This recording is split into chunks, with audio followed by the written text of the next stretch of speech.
Okay, so moving away from transformational and managerial or transactional leadership, as I mentioned, we always have new styles of leadership that we are coining and that emphasize different things. One direction that we're going in, and you will see lots of styles that kind of focus on those types of things now, it's kind of like a direction where we're focusing on morality, or we're focusing on serving the greater good, or serving populations, and not just kind of focusing on or narrowly focusing on things and what we're hoping to achieve. So one style that falls along those lines is servant leadership. And that's where you're a leader who is concerned with the well-being of others, and you're always putting the priorities of others, or you're putting their best interests first. Okay? So you're truly serving a population. Usually kind of what helps students understand this style of leadership best is we're probably looking for like religious figures here. Like those are the types of kind of servant leaders that there are out there. So oftentimes people will kind of talk about Mother Teresa as the quintessential servant leader. And I would probably say that is kind of along those lines, in that you are somebody who is looking to serve the greater good. You're not really concerned with what you're getting and your own outcomes. All you're concerned with is the people. They come first, and their greater good or their well-being comes first. And you're usually kind of practicing this type of leadership, or this style of leadership, because you believe like it's your calling. It's your actually, you were meant to kind of serve the greater good. You were somebody who was born to do this. Okay, so you'll see kind of those types of styles, or those few styles of leadership starting to emerge and focus on the greater good, or morality, or care. Now, we started referencing this a bit earlier today as part of our discussion, but a key thing to consider when we're trying to understand leadership and what makes for effective leadership, or what maximizes the effectiveness of leadership, is taking into consideration the situation. Okay? And that's where we have path-goal theory of leadership. That's where it truly helps us understand how it is that leaders could maximize their effectiveness by catering and accurately reading the situation. Okay? From the name of it, by the way, so path-goal theory, what's happening here is the leader is clarifying the best path to get to the goals. Okay? So just kind of studying on that basis, is that we are figuring out the best path to get to a desired goal. Okay? And that's why it's called path-goal theory. Okay?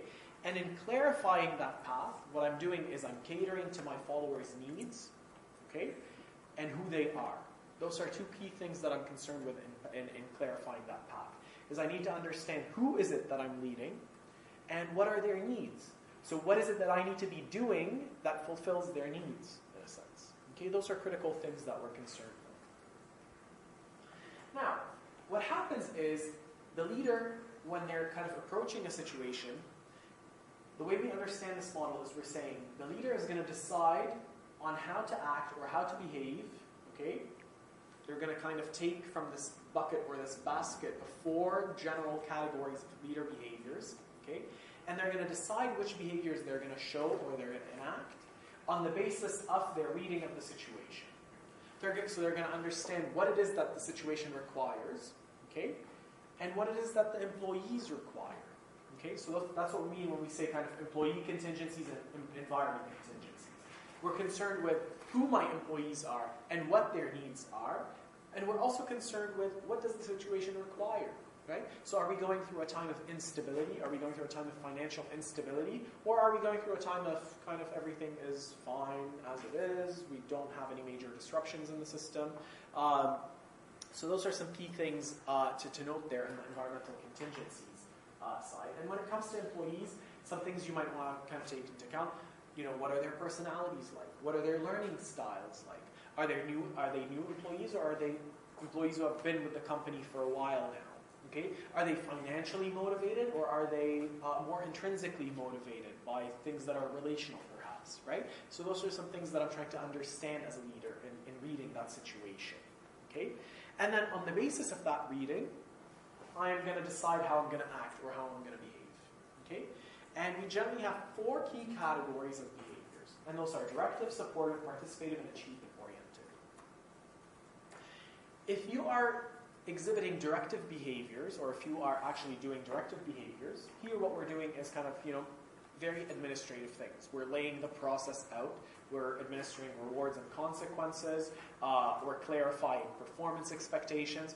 You're quite administrative in directive style behaviors. Okay? Now, when it comes to supportive behaviors, that's where you feel that you need to foster a better relationship between you and the team or within the team. Okay? So you're truly concerned with kind of like the well-being of the team. How do they feel coming into work every day? Do I have a good relationship and a good bond with them? Are they a cohesive team working together? Or are there some concerns surrounding that? So that's what we're seeing under the supportive behavior. And then when it comes to participative behaviors, that's when you're engaging the team in decision making. So you're not just making the decision yourself, you're engaging everybody in making that decision, or kind of taking the lead in the process. Okay? And then finally we have achievement-oriented behavior, and that's where you're challenging your team. You're challenging your employees. You're setting higher standards for them. So let's say you're leading a sales team. You find that they're very motivated by pursuing tougher targets and higher targets. So you're always challenging them. You're trying to get them to achieve higher outcomes. Okay? So, for example, if we're going to kind of get a better understanding as to how leaders read the situation, a directive behavior might be a best fit for an organization that relies on administrative work. Okay? So let's say you're working or you're leading a factory where your employees are administering the assembly line. Okay? There you probably need directive behaviors. Okay? Because it's a very straightforward process and employees need that direction perhaps. Okay? Or let's say your employees are very new to the organization. Okay? So now we're focusing on employee contingencies. Your employees are very new to the organization. They don't know what to expect. They don't know how to act. They don't know how to work. Okay? So you might have to do some directive behaviors to tell them how it is that they should be conducting themselves in the organization. This is how we assess your performance. This is what's expected of you. Like all these things are being clarified there. Now, supportive behaviors. Let's say your employees are used to the work. They know how to do the work on a day-to-day basis. There's nothing new about it. But maybe morale is low in the organization. It's not as pleasant as it used to be. Employees like to affiliate with you as a leader quite a bit. That's where you might want to kind of exhibit some supportive behaviors, in that you're fostering a better relationship with them. That's your key interest there. Participative, let's say you have an organization of employees who are very diligent, they are very smart, right? So let's say you're leading a research team, right? You're not just hiring entry-level people who don't know how to do research. No, if you're leading a research team, they probably know their stuff. And they each have like skills that they bring in, specialized skills that they bring into the table. So you can't really baby them. Okay? You can't use directive behaviors with that type of team. They're of a high caliber. So here you might use some participative behaviors, and that because you're at a high level and you have high abilities, I'm going to make you part of the decision-making process. I'm going to actually give you a bit of autonomy and a bit of leadership as well. Okay? And then we have achievement-oriented behavior. So here you might see that, I'm leading a sales team again. Like I have go-getters, I have people who are financially motivated, I have people who love to kind of like beat quotas and achieve the higher level. You're always going to be setting higher targets for them. So the achievement-oriented style or behaviors will work best for you there. Okay? So that's how we kind of combine the situation and the employee characteristics with leader behaviors. And then we say, once the leader gets a good grasp of that situation and caters his or her behaviors in accordance, that's when they succeed in generating positive outcomes. Okay? And that's when we say the leader was effective. Okay? So they generate outcomes that are very grand, so they motivate those employees. Those employees show greater levels of job satisfaction. Okay? They accept the leader and they commit to the leader's vision, perhaps. Okay? So that's how we read this path goal theory or this model, and that's how we apply it. Okay? So step one is the leader has to get a good understanding of the situation, has to have a good read of the situation. The situation involves employees, who they are and what they need or what they prefer or what they're motivated by, right? So that's the first element of the situation. Another element of it is kind of like the straight up situation itself. Are we in a period of uncertainty? Are we in a period of financial distress? So what are the characteristics that I'm working with in the environment? And then once the leader gets a good read of that situation, they have to cater to it by showing the appropriate behaviors. So they have to behave or show the leader behaviors that are appropriate or that fall in accordance with this situation. Okay? And when they do that, when we have kind of an alignment between the behaviors and the situation, that's when we generate positive outcomes. Okay? And the outcomes could be, things like motivation and job satisfaction, or it could be things like, I am compelled by your vision as an employee, and I will follow you as my leader. Okay? So that's how you read the path goal model or the path goal theory of leadership. Questions about that?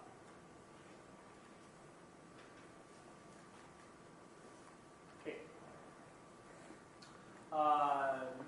There are also kind of examples of the types of situations or types of employees and how you could cater to them. So for example, if we take skill and experience, if we want to focus on ability, so again, if you have an employee group that is very skilled, they have high levels of cognitive ability, you're going to need to be less directive. Okay, you're probably going to want to be more participative. You don't need to be as supportive because they're just go-getters, they're diligent, they know what they're doing. You just need to kind of maybe let them participate or always challenge them. Okay, if you have employees with an internal locus of control, okay, you're probably going to want to, again, participative. You're going to want to engage them in the process, and you're going to want to challenge them. Okay. For external locus of control individuals, that's where you need to kind of lay out the process for them. That's where you need to do some hand-holding in a sense. If the task, for example, right, that's where we're focusing on things that are environmental, the situation. So task characteristics. So let's say it's something new, something we've never done before in this organization. It's a whole new process. Okay? That's where you're going to need to exhibit some directive behaviors, potentially some participative if they're a good team, but you will need to direct them in doing this new process. Okay? And then if we consider team dynamics, what is the environment like? Okay? So if there's low cohesion, you're going to need some supportive behaviors. If it's a dysfunctional team, right? Nobody trusts anybody, everybody doesn't listen to anyone, nobody answers emails anymore, nobody attends your meetings, that's where you're going to probably need to kick into some directive behaviors, and you need to lay down the law in a sense. Okay? So just another example of how we read the situation and how we cater to it with those behaviors, those 4 behaviors that we listed out. Now, another style of leadership or another approach to understanding leadership, specifically in tandem with situations, is Fiedler's contingency theory or contingency model. And what Fiedler was essentially saying is your leadership style is rooted in your personality. Some people are more motivated by relations, and other people are more motivated by process and tasks or administrative things. And your leadership style will ultimately kind of be dictated by that. It is rooted in your personality style. And you have to always kind of read the situation. To the best of your abilities, you're going to need to kind of enact both.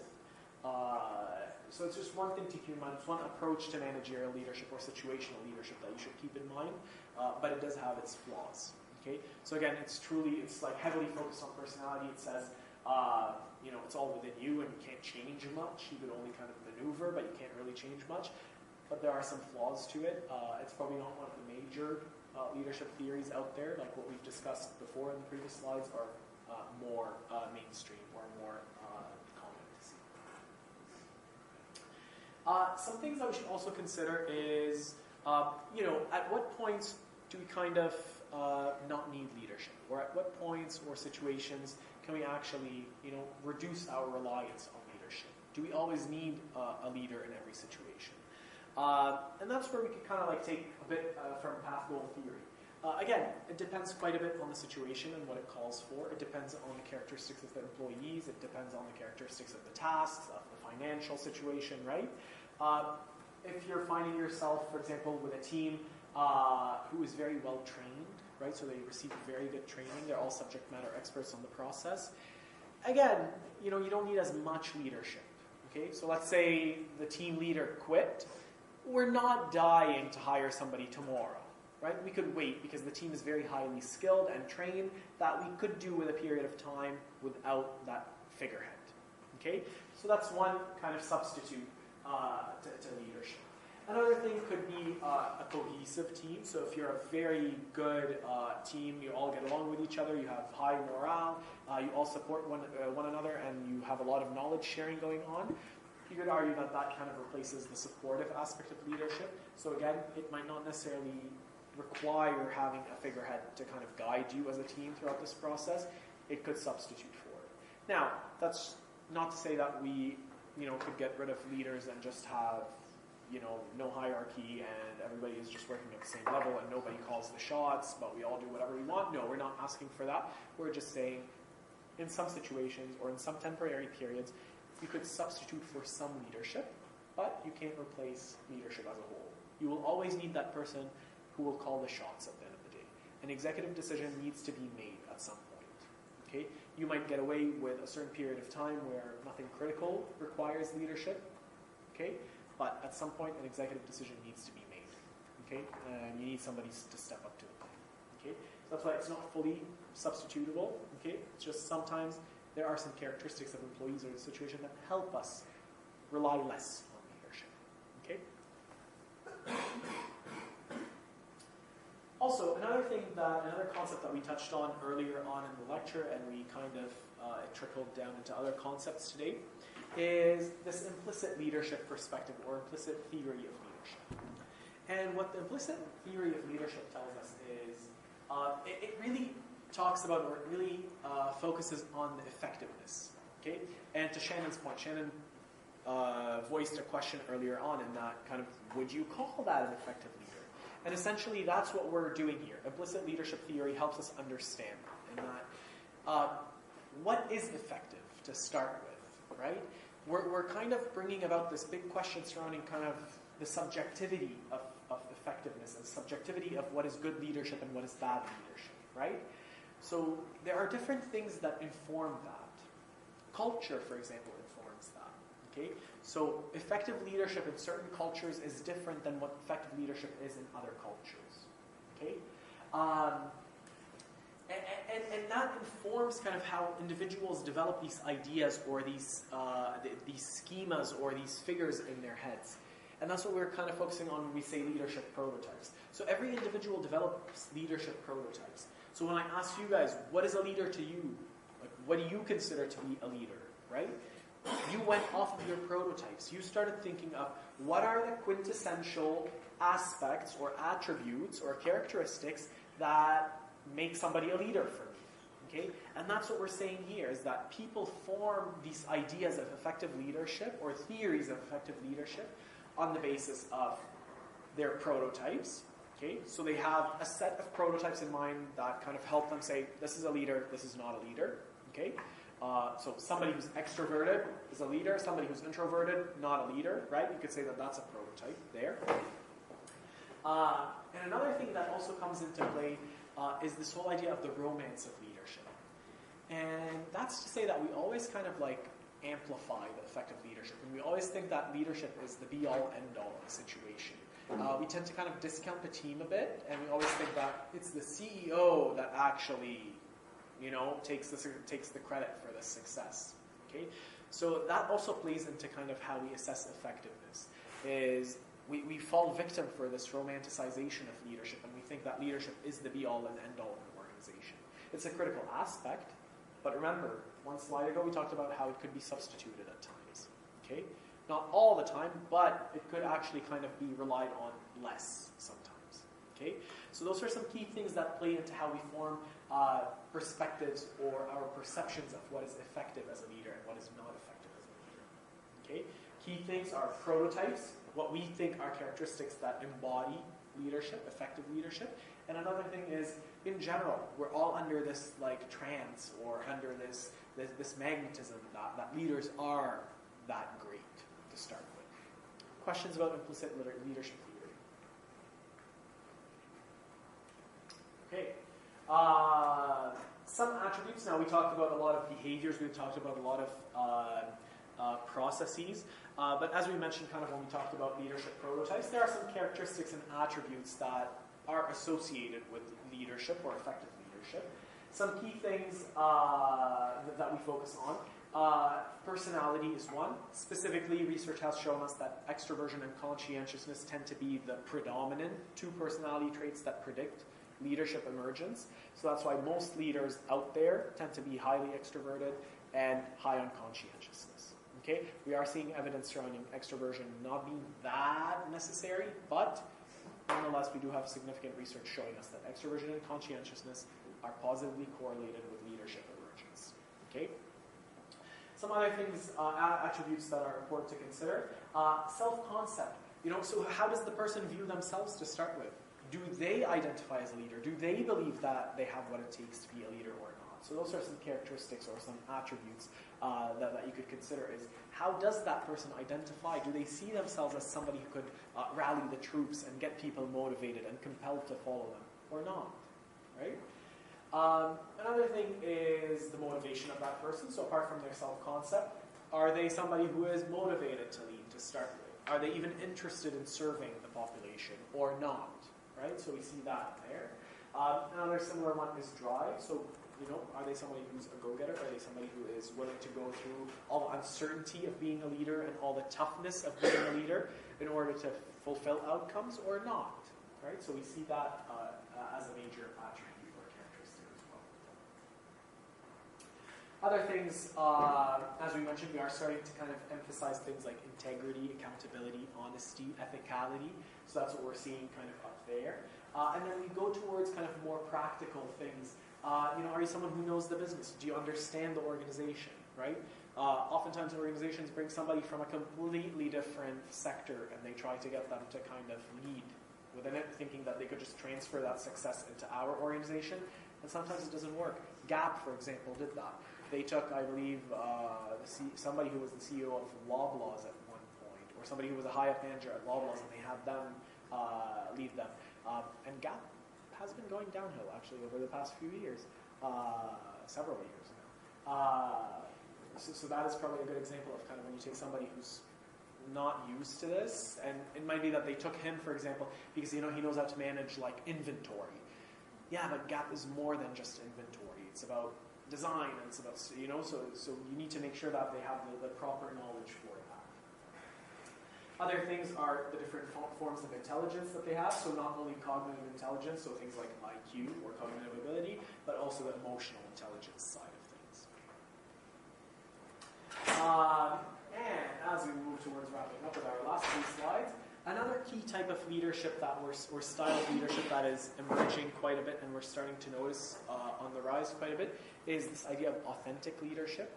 And that's what we're emphasizing in it is it's when the leader truly knows what they stand for as a person. They are truly in tune with their character and what they represent for the community or for the population. And they make sure that they always embody that character and those beliefs and those values in everything they do on a day-to-day basis. So they're not somebody who is letting go of their moral compass or their ethics for financial gain, let's say, but they make sure that they embody that in how they treat people and in how they treat finances in the organization and how they treat so many things in the organization. So that's what we're seeing in authentic leadership, is that you guide yourself and your behaviors as a leader on the basis of your character and your moral compass and what you stand for as a person. Okay, and that's why it's called authentic leadership. Some things that we are worried about when we talk about leader attributes, so kind of focusing on it's those two personality traits that are needed to be an effective leader. One key thing is, again, is it universal, right? Some cultures might be quieter in nature and they prefer introverts. Okay, so that's one thing that we need to kind of question is it universal? Even though we tend to focus on kind of a certain set of attributes, well, it might be that in different combinations they could all be great, and it doesn't have to be that high conscientiousness and high extroversion are necessary, right? It could be maybe high conscientiousness with moderate levels of extroversion. So we want to steer away from kind of like always saying that it's this one way of doing things, and it could be different combinations, so that's an error there. We tend to kind of be biased to always imagining leadership as kind of a single person thing, and we only focus on the leader, him or herself, but we don't ever kind of consider the characteristics of the followers. So what if the followers are really tough to deal with? What if they are really a bad crowd and you could never be effective with them in a sense, right? So we never give attention to that other aspect of leadership, the relation of leadership involves two people, leaders and followers. Again, we see that there are biases based on implicit leadership. So again, what we consider to be good leadership prototypes in Canada could be very different in another country. Okay, so that's an example of how bias comes in. So that affects our understanding of what attributes we look for in leaders versus not.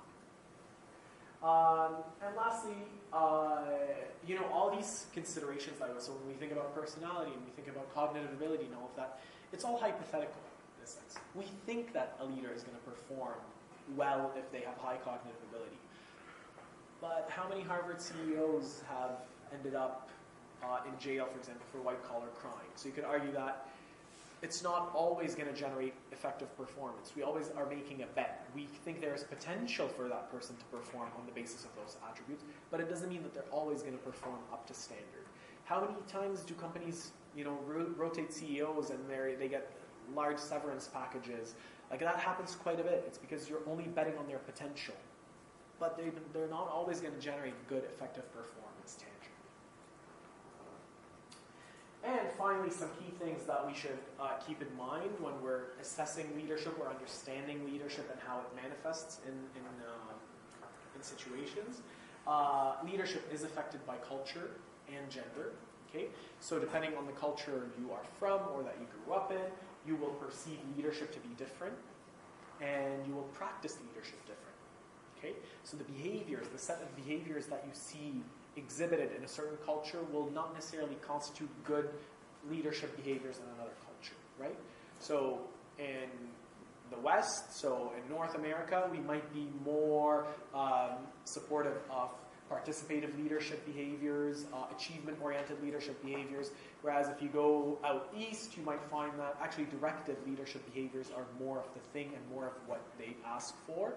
So you need to keep those things in mind. That is that culture could inform what type of leader behaviors and what leadership styles are more appropriate or align better with the populations. Okay.